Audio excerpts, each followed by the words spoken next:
வணக்கம். தமிழக வெற்றி கழகத்தின் தொண்டன் அண்ணன். இப்போ ரீசெண்டாக போன புதுச்சேரி பிரச்சார கூட்டத்தை சம்மந்தமாக பேச போகிறோம். மக்களே, தமிழக வெற்றி கழகம் அரசியலுக்கு விஜயன் வந்ததுக்கப்புறம் மக்களுடைய ஆர்வம் அரசியல் மாற்றத்தை எதிர்நோக்குறாங்க எல்லாருமே. அந்த மாற்றத்துக்காக வந்த மக்கள் தொண்டர்கள் கூட்டம் தான் அது. நீங்கள் பணம் கொடுத்து, சாராயம் கொடுத்து, பிரியாணி கூட்டின கூட்டம் இல்லை. ஒரு உண்மையான தலைவனுக்கும் உண்மையான தொண்டனுக்கும் வருகிற கூட்டம். அது யாராலையும் கட்டுப்படுத்த முடியாது, யாராலையும் இவ்வளோ தான் வரணும்னு சொல்ல முடியாது. மக்கள் மாற்றத்தை விரும்புகிறாங்க. நீங்கள் அதுக்காக பொய்யான அவங்க மேலே வழக்கு பதிவு செஞ்சு அவங்கள கைது செய்வீங்களா? இது என்ன அராஜகமாக இருக்குது?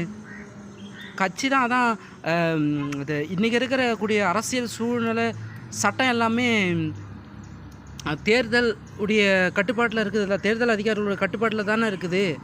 எப்படி ஆளுங்கட்சியாக இருந்த திமுகனுடைய ஒரு ஒரு அட்டூழிய மாரி, அராஜகம் மாரி இதுமாரிலாம் வழக்குகள் பதிவு செய்யப்படுது. இதுமாரி அடக்குமுறைக்கு நேராக கொண்டு செல்லப்படுகிறது. மக்களே, நீங்கள் விழித்து கொள்ளுங்கள்.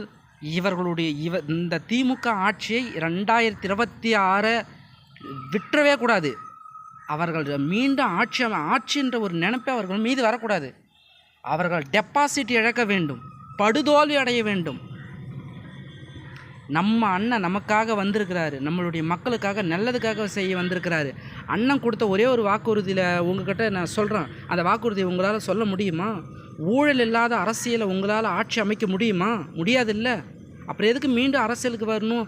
ஜெயிக்கின்ற ஒரு எண்ணத்தை நீங்கள் நினைக்கிறீங்க? நீங்கள் எங்களுக்கு வேணாம். தமிழக வெற்றி கழகம் தான் அரசியலுக்கு வேணும்.